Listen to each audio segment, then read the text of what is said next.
Olá, pessoal. Boa noite, terráqueos. Mais uma live aqui do Poema para vocês, trazendo conhecimento máximo que a gente puder nesse momento tenso que a gente está vivendo. Espero que todos estejam bem, claro, na medida do possível e se cuidando. Todo mundo está me ouvindo bem?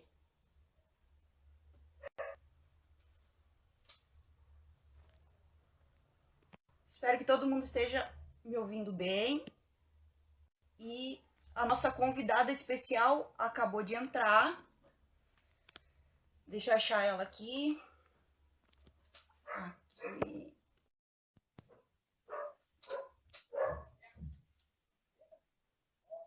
Aguardando. Olá! Olá, boa noite, Sara, boa noite, pessoal. Boa noite, Ludmila. Antes de qualquer coisa, muito obrigada. Eu sei que você está tarefada, está na correria, então muito obrigada em nome do poema todo por você conseguir, né, esse tempinho e aceitar participar dessa live com a gente. Ah, eu que Particularmente, agradeço. eu particularmente tenho uma grande afeição pelo seu trabalho, porque ele guiou o meu TCC todo. Então, assim, é uma honra estar falando contigo agora. Eu que agradeço, eu fico muito feliz, fiquei muito feliz pelo convite. Eu gosto muito de saber que existem esses laboratórios espalhados pelo país inteiro que trabalham com Idade Média. Eu sou uma aficionada, né, pelo medievo. E esse tema, especialmente, que foi meu tema de dissertação de mestrado, me é muito caro, eu gosto muito dele. Não é mais o meu tema atual de pesquisa, mas é um tema pelo qual eu tenho muito apreço e continuo, né, trabalhando com ele por fora do contexto do doutorado. Então, eu fico muito feliz, muito contente que tenham outras pessoas, né, utilizando o meu trabalho e, ao mesmo tempo, propondo tantas coisas novas, porque a história é isso, né? A história se reinventa o tempo todo e essas contribuições que vocês trazem são fantásticas. Ah, perfeito. Deixa eu só fazer um adendozinho aqui e apresentar a Ludmila para vocês, tá? Então, a Ludmila Portela, ela é doutoranda em História Social das Relações Políticas pela UFES, a Universidade Federal do Espírito Santo, na área de História Medieval e com ênfase nas relações entre cristãos e judeus na Península Itálica durante a Reconquista. O mestrado, então, como eu tinha comentado, também em História Social das Relações Políticas, né, voltando ao Malleus e à construção dessa representação da bruxaria no cristianismo ocidental europeu, né, licenciada e bacharel pela mesma universidade também. Né, ela possui experiência como docência tanto no ensino médio como no ensino superior, e atualmente está fazendo parte do corpo editorial da revista Ágora e da Secretaria da Educação do Estado. É isso, Ludmila? Exatamente, isso aí. Nosso primeiro contato foi pela Ágora, né? Um contato produtivo. Fiquei muito satisfeita pela qualidade, né, do trabalho, do seu trabalho. E atualmente eu exerço uma função técnico-administrativa na Secretaria de Educação aqui do meu estado. Perfeito. Vamos começar com as perguntas, então? À vontade, vamos lá. Bora que agora é a parte boa. Ótimo, agora vamos lá. Assim, ó, a gente entende que nos documentos, hoje a gente percebe que existem acusações de bruxaria tanto por homens quanto por mulheres, principalmente lá no século XII, né? Agora, quando a gente vai puxar isso mais para o século XIV, XV, até XVI e XVII, a gente vê uma modificação disso e uma quantia majoritária de acusações de mulheres, né? Então, assim, a minha pergunta para ti é a seguinte: por que as mulheres, né? Por que o feminino, ele é o maior alvo dessas acusações todas, né? Vamos lá, acho que é um excelente ponto de partida, né, para a conversa. Quando a gente pensa o feminino dentro de uma tradição ocidental cristã, a gente tem que pensar tanto o modelo feminino de representação do feminino no mundo romano, quanto o modelo de representação do feminino típico do cristianismo, que vem do mundo hebraico para a esfera romana e é reinterpretado a partir dali. Então a gente tem uma combinação de dois elementos de representação. Ó, Sara, eu sou muito prolixa como a maioria dos professores e historiadores. Então, se eu estiver falando demais, você pode me dar uma cortadinha, não tem problema. Tá? Vamos lá. Então, o que acontece? O cristianismo, que já é uma tradição, né, de base essencialmente patriarcal e que traz em si uma imagem representativa do feminino, já negativa, dentro da perspectiva hebraica, ele vai criar uma leitura a respeito do feminino que imputa à mulher uma natural vocação para o mal. E isso é feito principalmente a partir dos textos de Gênesis, né? A imagem de Eva, por exemplo, que na verdade não deixa de ser um elemento de reminiscência dos mitos pagãos relacionados a Pandora. Né? Então, por um lado, a gente tem o paganismo que vai imputar a Pandora a culpa por ter introduzido os males no mundo a partir do momento que, por curiosidade, ela abre lá a caixa. E, por outro lado, a Eva, que tem exatamente o mesmo papel, né? Deus diz para Eva e Adão no Éden que eles só não podiam fazer uma coisa, que era comer da árvore do conhecimento, ou da árvore do bem e do mal, enfim, são tradições, existem diversas tradições, mas em essência é isso.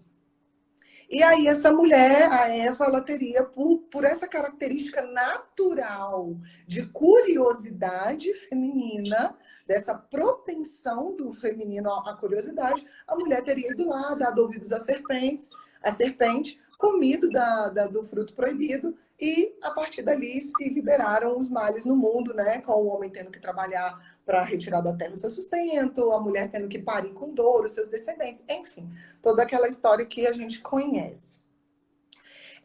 E aí o que acontece? Essa representação do feminino, ela vai ao longo de toda a Idade Média ganhando conotações cada vez mais negativas, né? A gente vai ter, por exemplo, com Aristóteles, a ideia, a gente já tem, né? O cristianismo vai reviver uma perspectiva aristotélica, tanto neoplatônica quanto neo-aristotélica, na patrística medieval, que relaciona o feminino à ideia de que a mulher é um macho imperfeito. Tá? O homem tem os seus órgãos sexuais para fora do corpo, e a mulher, por ausência de calor no período gestacional, ela teria ficado com os seus órgãos sexuais voltados para dentro. E isso significa que a mulher, na verdade, ela foi um macho que não deu certo. Ela deveria ser macho, mas ela não deu certo. É a ideia de macho imperfeito. E o cristianismo ele vai colando a releitura dessas tradições a essa ideia de negatividade do feminino. Tomás de Aquino vai repetir isso incansavelmente, posteriormente, né? Tanto a ideia de que o feminino traz em si a ideia do maligno, por exemplo, a ideia de que Eva foi retirada da costela de Adão. A costela é um osso curvo, né? Ou seja, não é um osso reto. E isso mostra já de antemão qual é a natureza tanto da personalidade quanto do caráter feminino, né? Do caráter da mulher, um caráter curvo, um caráter que não tem retidão. Então, enfim, essa é a base, a estrutura do pensamento que vai se moldando tijolinho por tijolinho ao longo do medievo, dentro de uma perspectiva cristã, e ao mesmo tempo caminhando junto com essa perspectiva, né, essa construção imagética do feminino no cristianismo, a gente tem também a representação romana, né? E essa representação romana, ela é a representação da mulher ligada à magia. A mulher no mundo romano é essencialmente mágica. A gente tem, por exemplo, o trabalho da perfumaria no mundo romano é um trabalho essencialmente feminino. E a perfumista no mundo romano, ela trabalha com magia, ela trabalha com ervas, ela trabalha com elementos naturais.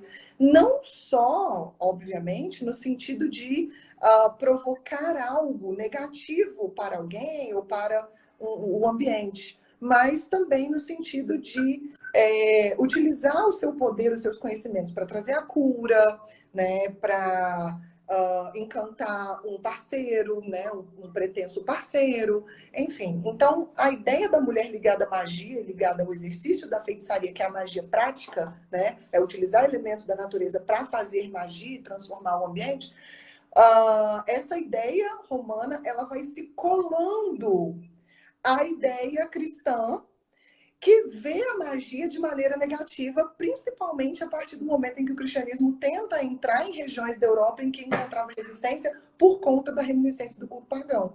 É o que a gente vai ver acontecer, por exemplo, mais ao norte da Europa, né? no norte da Germânia, na região da Grã-Bretanha. A Igreja Católica só vai conseguir se firmar na região bretã, por exemplo, depois do século XI, né? Começa no século XI a penetrar o cristianismo naquela região, e no XII e no XIII que ele vai fixando bases ali, sendo que as igrejas bretãs, elas sempre são bastante independentes da cúpula romana, né? Da igreja. Então, assim, nessas regiões em especial, o que vai acontecer? E é por isso que o meu trabalho ele foca na perspectiva germânica, né? Nessas regiões, a ideia, a reminiscência, a existência prolongada de cultos pagãos e a ideia de que o feminino estava atrelado à prática da magia, ela vai ser sumariamente combatida pelo cristianismo que deseja adentrar esses locais. E aí a mulher, ela nessas regiões, a mulher passa a ser cada vez mais vista de uma maneira negativa. A exacerbação do discurso de representação negativa a respeito da mulher nessas regiões se torna cada vez mais forte. O discurso dos dominicanos, dos franciscanos inquisitores nessa região, né, vai ser contra o feminino, vai ter ecos cada vez mais profundos, como, por exemplo, o caso do Malleus Maleficarum, né, do Cranmer e do Sprenger, que são dominicanos germânicos e que vão atribuir à mulher toda sorte de características negativas possíveis, né? As mulheres são mais de 200 adjetivos dados às mulheres dos piores possíveis, desde fofoqueira à essência de todo mal, né, na humanidade. Tá? Então, por que as mulheres? Porque existe uma tentativa de conquistar um determinado território do ponto de vista, né, de imposição cultural e, enfim, de imposição religiosa, e a mulher, ela traz consigo já, por conta de outras culturas que estavam ali, uma imagem atrelada à magia, enquanto que, ao mesmo tempo, o cristianismo tem uma visão já negativa, tanto da magia quanto da mulher. E aí, obviamente, a mulher se torna um elemento fácil, né, a ser e necessário a ser combatido pelo clero católico, especialmente o inquisitorial, nesse momento. E é incrível como o Malleus consegue selecionar todas essas ideias pejorativas, esses estereótipos pejorativos em um livro só, né? É absurdo o que tem lá dentro. Exatamente. E assim, Ludmila, levando tudo isso em consideração, a gente sabe que tem diferentes explicações para toda essa situação, né, do processo da caça às bruxas, né? Mas assim, quando a gente vai falar, eu queria que você falasse especificamente sobre a questão do medo, né? Por que esse elemento foi tão importante para ter essas mulheres como alvo? Perfeito.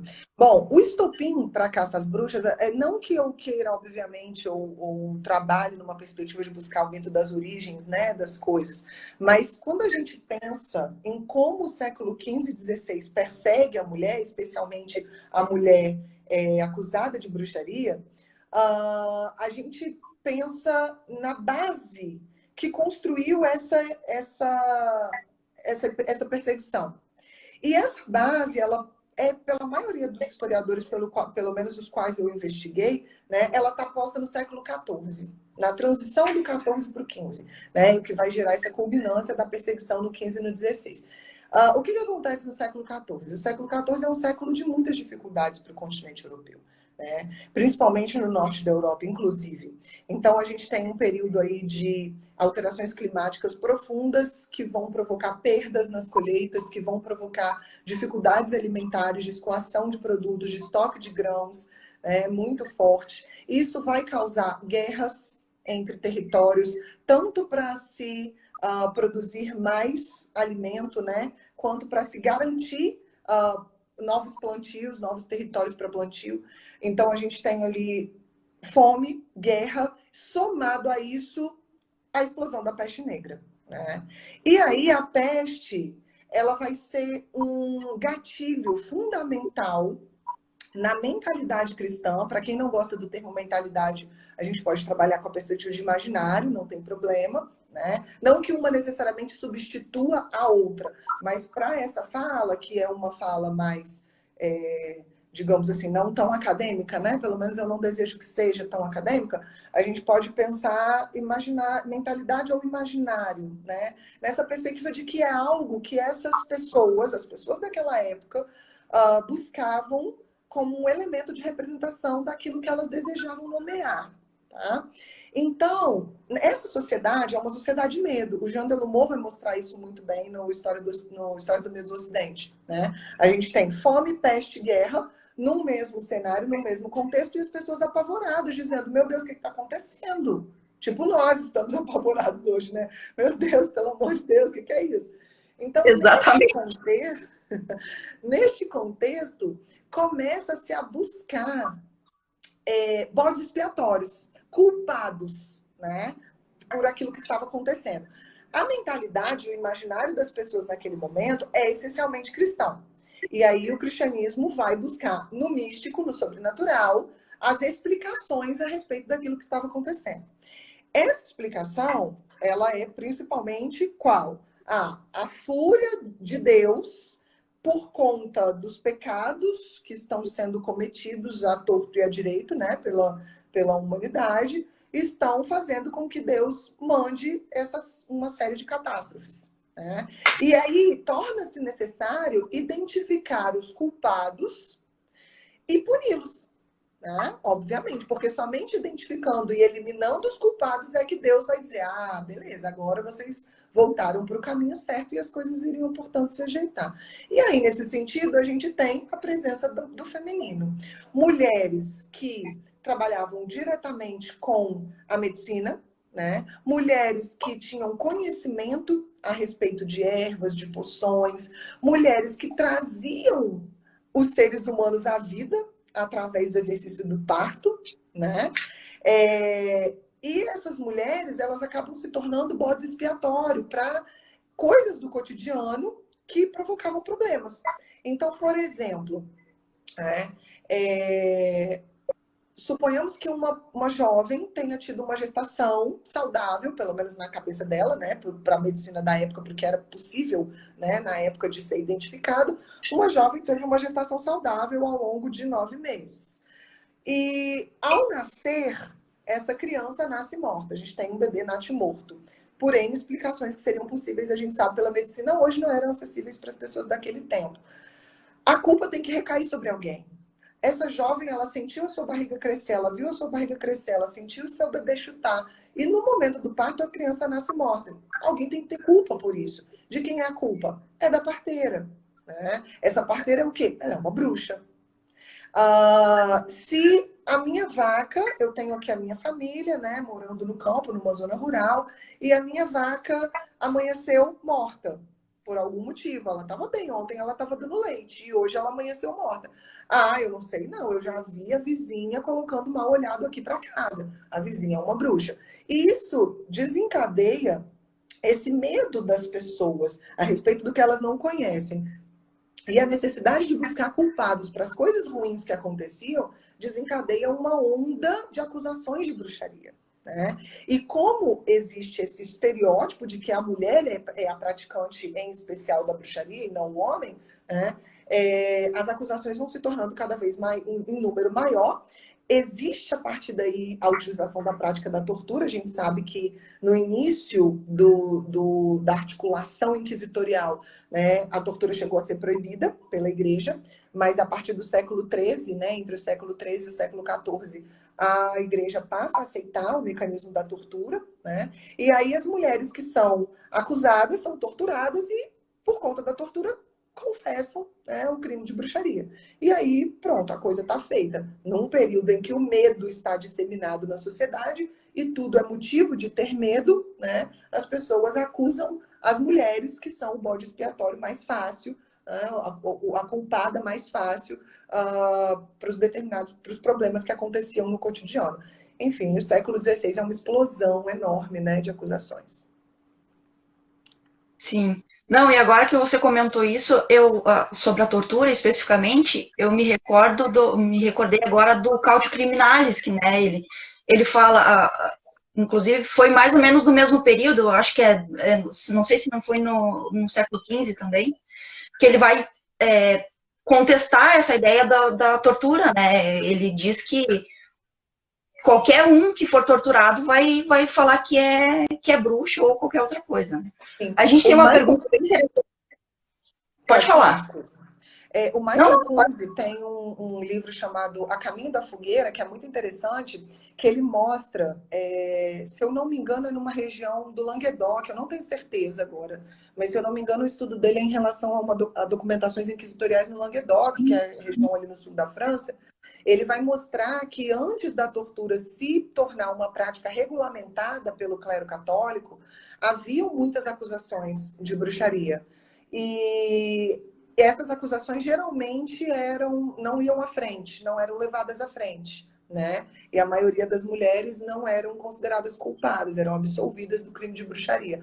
A partir do momento que a tortura se torna uma prática aceita e às vezes até, né, defendida, dependendo do momento, dependendo do Papa do momento, dependendo do bispo da região, enfim, essa situação ela é diferente para regiões diferentes, em contextos diferentes, né?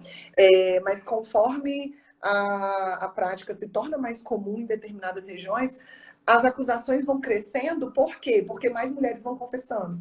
Então, se tem uma bruxa aqui, tem mais. Vamos achar as outras, vamos achar quem participa do sabá com ela.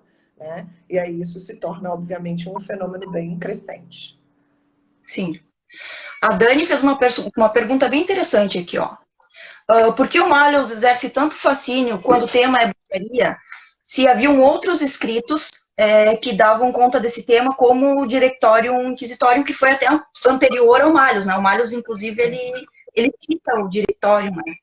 Sim, o Aymerich também, né? Manual dos Inquisidores do Aymerich, o Formicários do Nieder, né? De Johann Nieder. São muitos documentos. A questão, ao meu ver, e eu passei por todos esses documentos, né? E acabei escolhendo o Malleus como a minha fonte primária de trabalho, apesar de citar os outros documentos ao longo do meu trabalho. A questão é que quando a gente lê todos esses documentos, quando a gente lê o Malleus, a crueldade, a frieza do Cranmer em especial, porque existe uma discussão se o Spranger de fato participou efetivamente, né, da escrita da obra ou não, a frieza, a crueldade, o nível de acusação é muito mais contundente do que o dessas obras anteriores. É como se ele pegasse todos os elementos que estavam soltos nessas obras anteriores e trouxesse todos esses elementos para uma obra só, multiplicando em algumas dezenas de vezes a intensidade com que ele vê a negatividade do feminino. Então, eu acho que o que salta aos olhos, e o Malleus é tão lembrado por conta disso. Agora, existe uma outra questão que é um fenômeno editorial. O Malleus, ele foi tornado uma versão editorial por uma revista uma editora, chamada Planeta, que é uma editora esotérica. E foi vendido, o nome Malleus Maleficarum não teria nada a ver com o título que foi dado para essa obra pela editora Planeta, né? Foi vendido como manual, como é que manual da bruxaria, enfim, algo nesse Sim. sentido. Um nome extremamente comercial. Então, ele acabou alcançando um público também, um público leigo, um público que não é um público de acadêmicos, né? Como, enfim, não como um documento histórico necessariamente, mas como uma obra de largo consumo. E aí ele acabou se tornando bastante popular. Diferente dessas outras obras que a gente conhece no meio acadêmico, mas que geralmente não são tão populares, porque não fizeram parte de um fenômeno editorial de uma editora popular. Perfeito. A gente tem mais algumas perguntas aqui, voltada à base teórica, né, e fundamental para a investigação desses textos e sobre o uso da tortura. Eu não sei se você quer comentar rapidinho ou se a gente pode também fazer um post depois com algumas referências teóricas que você pode passar também para a gente. Sim, Acho podemos. Sim, com certeza. Até porque, na verdade, é um outro tema. A gente podia fazer uma live só sobre tortura, né? Porque aí tem uma outra questão que a gente tem que pensar, que está atrelada não só à ideia da bruxaria, Mas a ideia da Inquisição no geral, porque, enfim, são N crimes, né, que são motivos de acusação pelo Tribunal do Santo Ofício, a gente fala muito do crime de bruxaria, mas, em geral, por exemplo, é muito comum, dependendo da região, na própria Península Itálica. Na Península Itálica, dificilmente uma mulher é acusada de bruxaria direto para o Tribunal do Santo Ofício. Geralmente, ela é acusada de algum outro crime e, a partir deste crime, como estava em voga acusar de bruxaria, a bruxaria vai na alçada e ela é acusada de bruxaria também.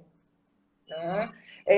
Então, assim, isso a gente vê principalmente também nos julgamentos de homens, né? Que não são necessariamente acusados inicialmente de bruxaria, mas depois a bruxaria ela é atrelada ali. Porque a bruxaria se torna um fenômeno. A ideia de acusar alguém de bruxaria se torna um fenômeno comum para esse período. Né?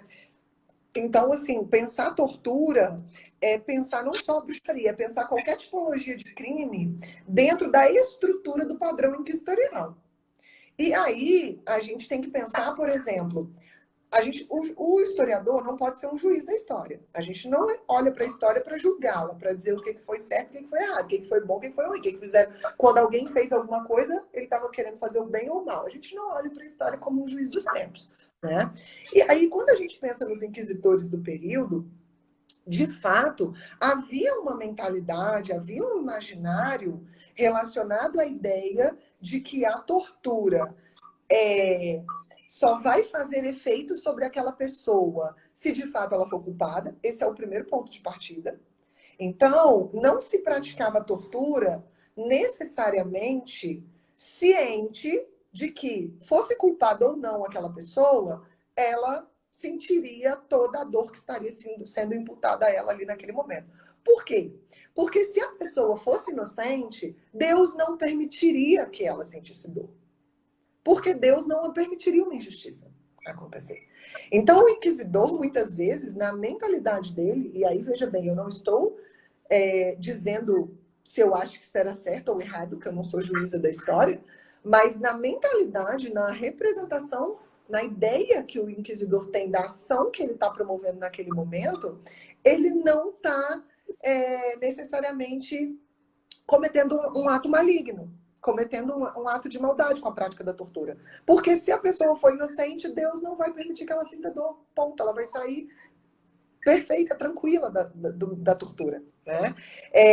E aí a gente tem que perceber como que esse fenômeno da tortura é visto dentro dessa própria sociedade, não com a visão que a gente tem do que é tortura hoje, né? Enfim, para a nossa perspectiva teórica. Então, a gente trabalhar com teoria em relação à prática da tortura para o mundo contemporâneo é uma coisa, para o mundo moderno é diferente, para o mundo medieval é mais diferente ainda. Tá? Isso tem que ficar bem claro. Sim.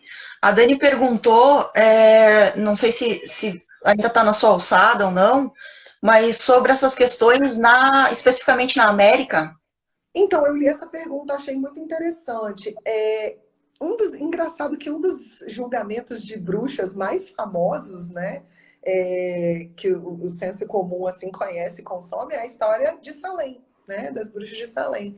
E tem aí um fenômeno muito interessante que eu gostaria de pontuar, que é o seguinte: muitas vezes já me perguntaram isso. Ah, mas a Inquisição é um fenômeno católico. Não, a Inquisição não é um fenômeno. Primeiro que a Inquisição não é um fenômeno necessariamente medieval. É muito mais moderno do que medieval, no sentido de que a Inquisição se tornou efetivamente uma máquina, um tribunal de acusações e julgamentos no início da modernidade, não na Idade Média. A Idade Média cria o Tribunal do Santo Ofício. Quem transforma isso numa máquina de acusações e punições é o mundo moderno. Tá? Então, em primeiro lugar, a Inquisição é um fenômeno muito mais moderno do que medieval. Em segundo lugar, o fenômeno da caça às bruxas, o fenômeno inquisitorial da caça às bruxas, não é um fenômeno católico, é um fenômeno cristão. Os julgamentos de Salem, por exemplo, são julgamentos calvinistas. Né? A gente sabe que, obviamente, os Estados Unidos foi colonizado essencialmente por ingleses, né? E os ingleses tinham, principalmente ingleses puritanos, fugidos da perseguição anglicana naquele momento de reforma, né, na região. Então, a gente tem ali um tribunal inquisitorial que não é católico e que é extremamente violento. Tá? Então é importante a gente mostrar também que a gente está falando aqui de um fenômeno cristão e não de um fenômeno católico. O cristianismo e aí me perdoem a polêmica da afirmação, mas é uma afirmação de cunho histórico, tá? Por favor, não me entendam mal. O cristianismo é, em sua base, uma religião violenta. Tá? Aliás, não só o cristianismo, as religiões monoteístas em geral. O Deus Javé é um Deus guerreiro, né? Que foi incorporado, né? Num determinado momento da história hebraica, para além de outros deuses, no momento em que os hebreus ainda eram politeístas, né? Para além de outros deuses que tinham outras características, escolheu-se seguir um Deus essencialmente guerreiro, um Deus com representação militar. Tá? Então, o cristianismo tem nessa sua base, assim como as religiões monoteístas em geral, a essência de imputar a violência contra a alteridade, né? Contra o outro, contra aquele que não segue o que ele prega. Perfeito. Tem uma outra questão aqui que eu vou juntar com a minha. Assim, ó. A Silvia Federici, quando ela fez o lançamento do Mulheres e a Caça às Bruxas, ano passado, se não me engano, 2019, ela deu uma entrevista que ela falou assim, ó. A imagem da bruxa e a acusação de bruxaria não é algo que está em um passado distante. É algo que hoje está sendo usado novamente para disciplinar mulheres. Aí vem a minha questão é a seguinte, para você, qual é a importância de se estudar hoje esse fenômeno da bruxaria, né, em particular essa questão da repressão do feminino? E daí eu junto com a pergunta que foi feita nos comentários, como é que você vê essa leitura da caça às bruxas pela Federici em relação à questão do capitalismo? Bom, aí a gente tem que falar de consumo de massa, né? Desses estereótipos, principalmente quando a gente fala de literatura, de cinema, enfim, de veículos de comunicação. A gente tem basicamente dois estereótipos populares relacionados à imagem de bruxaria, que são os dois, né, têm origem no período medieval, que são o estereótipo da bruxa velha, solitária, e que, portanto, por ser velha, solitária, busca fazer mal, né? E, por outro lado, a jovem feiticeira, sedutora, bonita, né? Vejamos bem, por que esses dois estereótipos? Desde lá da Idade Média, esses dois estereótipos eram estereótipos de mulheres que não, sobre as quais não pesava um controle masculino. Então, por exemplo, uma senhora que não tinha filhos homens, que tinha ficado viúva, perdeu seu marido, ela não tinha sobre ela o controle masculino sendo exercido. E aí ela era negativamente vista por essa sociedade. Uma mulher que não é controlada por um homem faz o que ela quer, porque a natureza da mulher é negativa. Se a natureza dela é negativa e ela faz o que ela quer, ela vai fazer maldade, né? Ela vai fazer o mal para os outros. Então, essa ideia de uma mulher sobre a qual não pesa um controle masculino é muito forte no caso das velhas, das anciãs viúvas, principalmente, né? Por isso aquela história da velhinha lá com o seu gato, parará, pororô. Por outro lado, a mulher que assume a sua característica de sedutora, não assume um único parceiro, né? E não tem filhos, controla a sua capacidade de gestar uma vida, né? Essa mulher também, existe um medo da sociedade a respeito dela. Poxa, do que essa mulher é capaz? Quem que ela está pensando que ela é? Né? Não existe um poder masculino sobre ela. Então, esses são os dois estereótipos. Esses dois estereótipos, eles permanecem até hoje na cultura popular, né? Todos os dois. Por um lado, se eles são estereótipos negativos a respeito da mulher e do feminino, por outro lado, dependendo de como se utiliza essa ideia, ela pode ser utilizada, sim, de maneira a desconstruir o próprio padrão. Por exemplo, se assume que idosas com seus gatos pretos, com uma verruga na ponta do nariz, que é uma viúva, não é necessariamente uma pessoa que pratica o mal, isso contribui para a quebra do estereótipo da bruxa má. E a gente já tem hoje no cinema, por exemplo, e até mesmo na literatura, a ideia da bruxa boa, né? Isso aparece. É raro, mas aparece. Por outro lado, a questão da mulher mais jovem, da feiticeira, jovem, bonita e sedutora, ela também nos dá a oportunidade, dependendo da maneira como ela é trabalhada, de olhar para essa mulher como, poxa, a mulher pode ter controle sobre si mesma e sobre o seu corpo. Tá? A mulher pode ser dona de si. Então, tudo depende do objetivo que se tem por trás da utilização daquele estereótipo. Né? Eu ainda vejo que os estereótipos são utilizados, na maior parte das vezes, da maneira negativa, infelizmente, mas eu também vejo editoras, empresas de cinema, que têm utilizado esses estereótipos numa releitura de modo a contribuir para a desconstrução desses padrões e da própria imagem da mulher no mercado. A questão de se inserir essa perspectiva numa lógica capitalista, ela é bastante complicada porque aí a gente entra naquela discussão, né? O objetivo daquele que produz essa imagem, numa perspectiva capitalista, é um objetivo mercadológico. E aí, nesse sentido de um objetivo mercadológico, até que ponto, de fato, isso busca dar à mulher autonomia sobre si mesma e sobre o seu corpo? Então, essas problematizações, elas têm que ser feitas tanto no campo da história quanto das ciências humanas no geral, né? Para que a gente tenha, para que esses estudos cada vez mais possam nos libertar dos padrões, né? E dar ao feminino condições de existir livre, né? Livre de padrões, livre de estereótipos, de se repensar, de se reimaginar, desconstruindo aí todas essas perspectivas que há tantos séculos, é um fenômeno de longa duração. A ideia de negatividade, de inferiorização do feminino no Ocidente, né? É um fenômeno de longa duração. E esse fenômeno de longa duração, para ser quebrado, a gente sabe que é tijolinho por tijolinho. Ludmila, mais uma pergunta aqui, olha. Tanto bruxas quanto feiticeiras precisam ser caçadas? Aí, se você quiser dar um apanhado geral pra gente entre a diferença conceitual entre bruxaria e feitiçaria, fica à vontade. A gente vai adorar te ouvir. Na verdade, são 3 conceitos que a gente tem que separar, né? Magia. O que é a magia? A magia é a crença de que é possível, através do trabalho com um elemento sobrenatural, propor e conseguir uma interferência no mundo real. Tá? Então, por exemplo, nesse sentido, uma oração é uma de magia.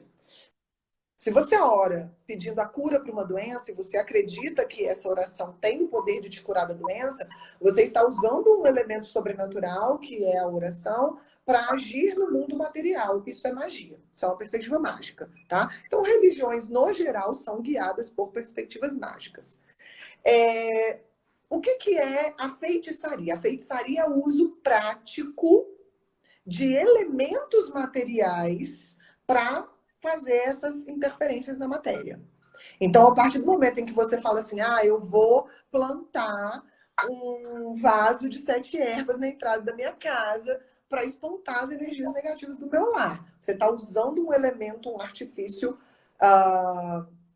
material, que são aquelas ervas, né? Dentro de um determinado ritual, você vai plantar as ervas, você vai fazer sobre aquelas ervas uma determinada invocação, né? Ou incensar, ou colocar um cristal, enfim, dependendo da receita desse feitiço, né? E aí, com esse feitiço, você vai provocar uma alteração no mundo real. Isso é feitiçaria, tá?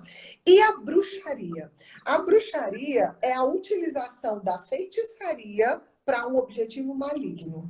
É o que a gente vai chamar, é o que o Kramer e o Sprenger lá no Maleus Maleficarum, o Nicolau Aymerich no Manual dos Inquisidores, né, o Johanniter no Formicários, vão chamar de maleficium.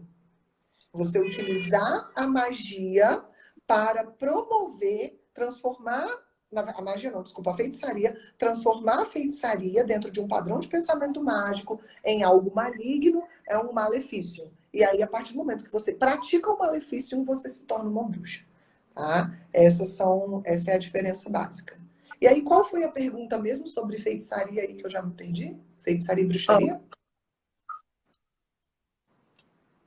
Tanto bruxas quanto feiticeiras eram caçadas? Precisavam ser caçadas? Inicialmente, não. Até o século XIII, mais ou menos, feiticeiras eram bastante toleradas, tá? Inclusive procuradas até mesmo por clérigos. Tá? Da mesma maneira como clérigos procuravam prostitutas, por exemplo, para sua satisfação sexual, para que, enfim, né, para que não incorressem em práticas que podiam ser consideradas até piores, como a sodomia, tá? Há um papel importante também da feiticeira, tá? No mundo cristão ocidental até o século XIII. Então, pessoas em geral, inclusive clérigos, inclusive fiéis católicos, buscavam o trabalho de feiticeiras. Buscavam fazer amuletos para proteger as suas casas, para colocar no berço dos seus bebês, né? Para promover a cura, perfumes para atrair um amante, enfim, N situações. E essas situações eram toleradas. Tá? Lembrando que a feitiçaria era exercida essencialmente por mulheres. Existiam homens que exerciam a feitiçaria nesse contexto? Sim, exerciam, mas é a exceção. Tá? A regra é que esse conhecimento seja detido por mulheres.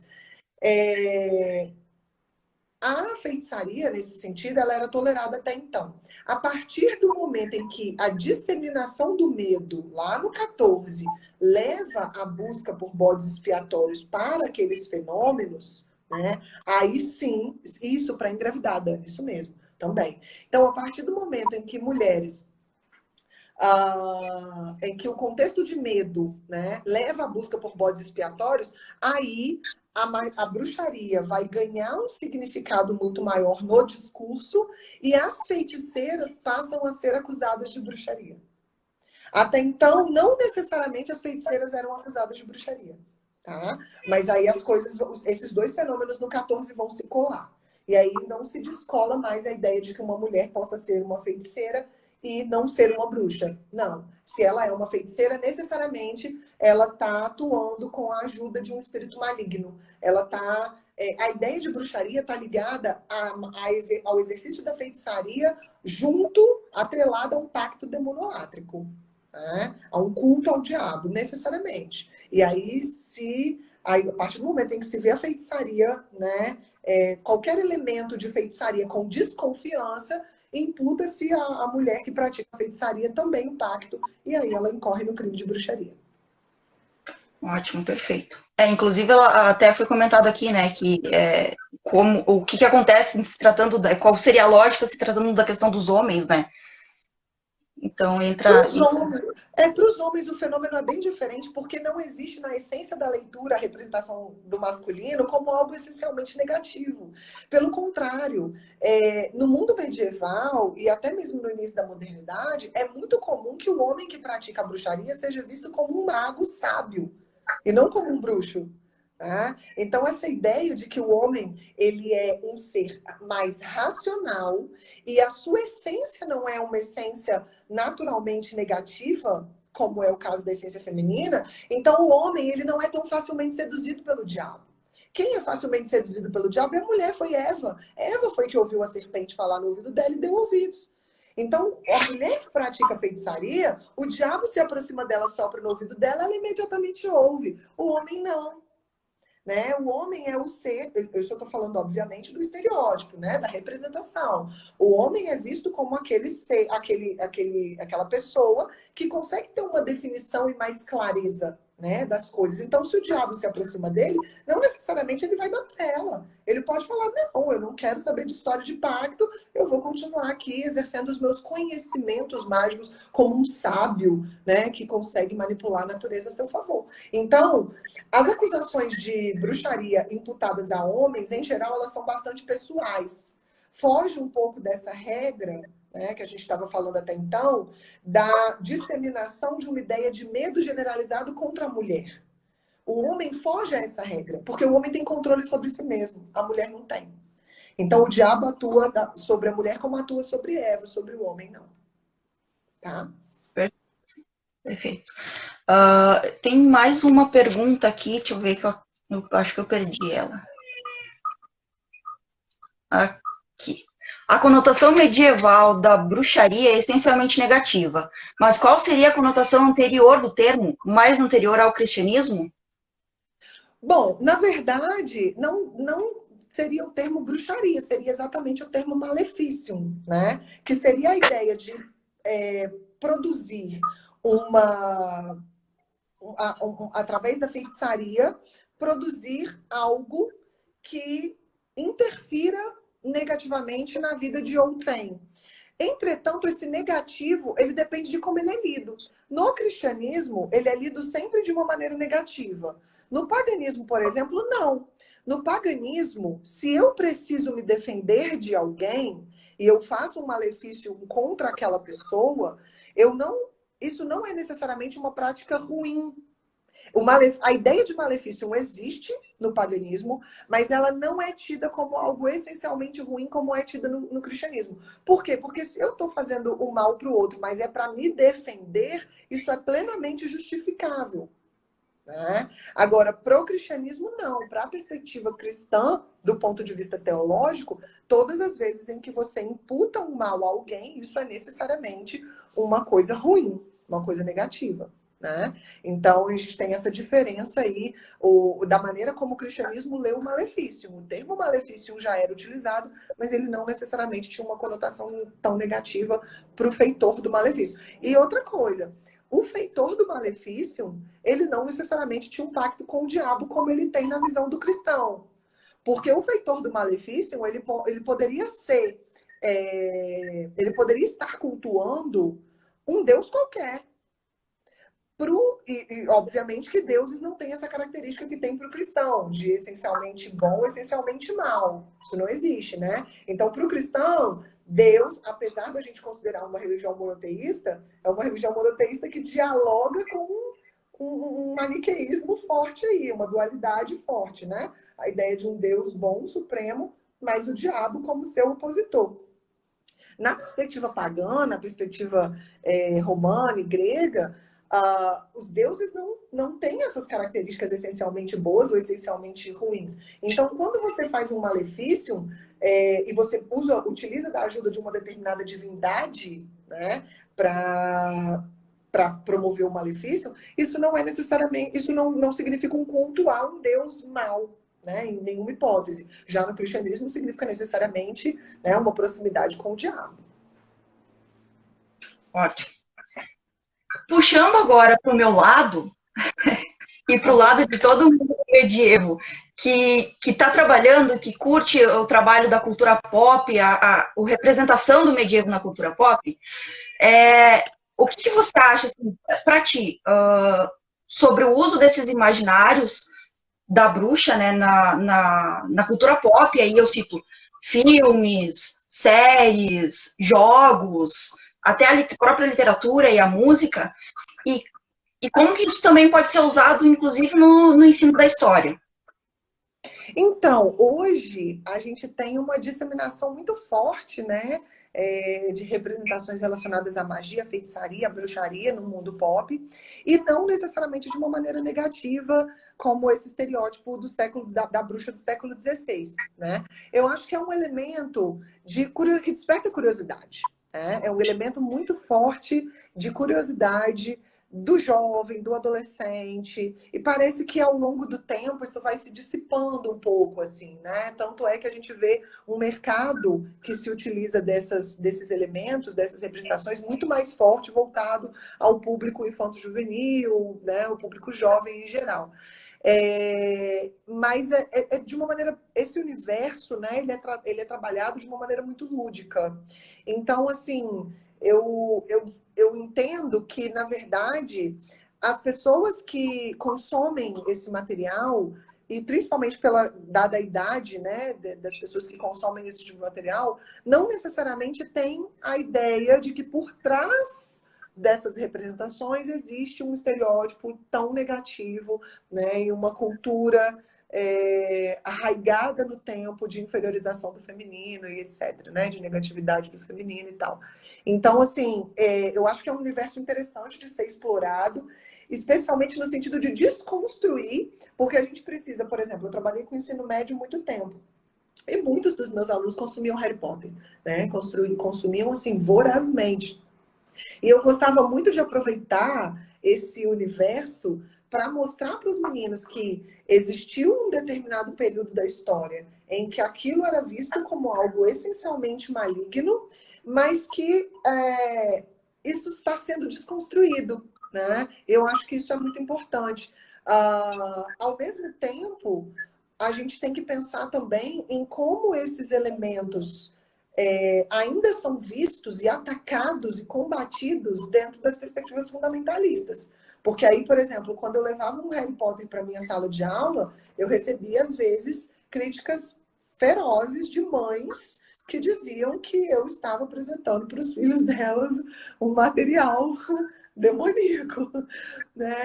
Uma coisa assim. Então, a gente também pode aproveitar o consumo desses materiais para discutir o fundamentalismo religioso. Né? Eu acho que isso é muito importante de ser discutido e de ser pensado, claro, obedecendo, respeitando a característica religiosa de cada indivíduo dentro de uma sala de aula ou na sociedade em geral. Né? Eu acho que as vias para se pensar e desconstruir padrões nunca são as da falta de respeito, a de imposição de uma verdade sobre outra, porque a partir do momento que eu quero impor a minha verdade sobre a verdade de outro, para mim eu já perdi, né, a guerra, a batalha, pelo menos, mas no sentido mesmo de desmistificar e de propor a discussão. Né? Eu acho muito importante que se proponha a discussão. Eu acho que a idade, em especial, em que as crianças e os jovens consomem esse material, é um período muito propício exatamente para se desconstruir isso.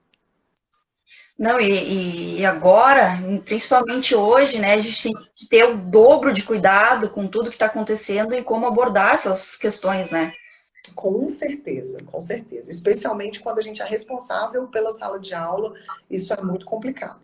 Né? Você mexer com. Até mesmo o próprio tema em geral, toda vez que eu trabalho esse tema, sempre aparecem muitas polêmicas em eventos acadêmicos. Né? Em eventos acadêmicos aparecem muitas polêmicas. E aí as pessoas sempre querem saber: ah, mas qual é a sua religião? Ah, você tem religião? Ah, você. Eu falo, gente, isso não importa, eu estou falando aqui como historiadora. Né? Esse é o menor dos problemas. Porque, na verdade, o que a gente está pensando aqui é um fenômeno histórico. A gente não está pensando numa crítica aos posicionamentos religiosos, mas em como aqueles posicionamentos religiosos eram naquele momento e o que isso teve como consequência para a perspectiva histórica. Né? Ótimo. Ludmila, a gente tem mais uns 7 minutinhos. Eu quero que você feche a nossa live dando dicas para o pessoal, tanto o pessoal que está iniciando a pesquisa nessa temática, quanto o pessoal que já está imerso nessas questões. Dicas do que você acha assim, essencial nesse momento para trabalhar com essa temática. Tá, vamos lá. Em primeiro lugar, eu acho que para qualquer temática histórica, mas em especial no trabalho com história das religiões, a gente tem que evitar o anacronismo. Né? Então, é aquilo que eu já havia dito anteriormente. Quando a gente olha para um fenômeno religioso no processo histórico, a gente tem que olhar despido dos nossos próprios valores religiosos, ou até mesmo da ausência dos nossos valores religiosos. Tá? Então, eu não posso olhar para o fenômeno inquisitorial de caça às bruxas dentro de uma perspectiva católica ou protestante ou ateia. Né? Por que não? Porque quando eu vou buscar a historicidade dos contextos, eu tenho que interpretar aquele momento a partir do que era possível para os homens daquela época. Eu costumo dizer, e eu sempre falei isso nas minhas aulas, né, para graduação, para ensino superior, no início assim do ano letivo, né, do semestre letivo. Eu sempre costumei dizer que eu não gosto da perspectiva de dizer que uma pessoa foi à frente do seu tempo, porque homens nunca são à frente do seu tempo. Homens são o que o seu tempo permite que eles sejam. Então, quando eu olho para o inquisidor lá na Idade Média, ou no início da modernidade, no século XV, no século XVI, eu estou olhando para alguém que pensava a realidade a partir de perspectivas totalmente diferentes das nossas. Até mesmo do ponto de vista teológico. Pós-Concílio Vaticano II, por exemplo, a gente tem uma perspectiva católica relacionada à maneira como acusações de crimes religiosos são tratadas totalmente diferente do que acontecia anteriormente, né? Então, a gente tem que pensar nesses elementos, naqueles homens daquele período, como homens daquele período. Isso não significa isentá-los das consequências e das responsabilidades sobre o que eles fizeram, mas pensando naquilo que era possível para eles executarem naquele momento. Tá? Então, é aquela história assim, por exemplo, muitas vezes já me perguntaram, por que queimavam as mulheres? Não só queimavam, isso depende do local. Tem locais em que o padrão era o enforcamento, como na Inquisição Calvinista, por exemplo, como é o caso do julgamento de Salem, o padrão era enforcamento. Mas em muitas regiões da Europa, o padrão da fogueira estava relacionado à ideia de que o fogo é um elemento capaz de purificar o corpo do pecador.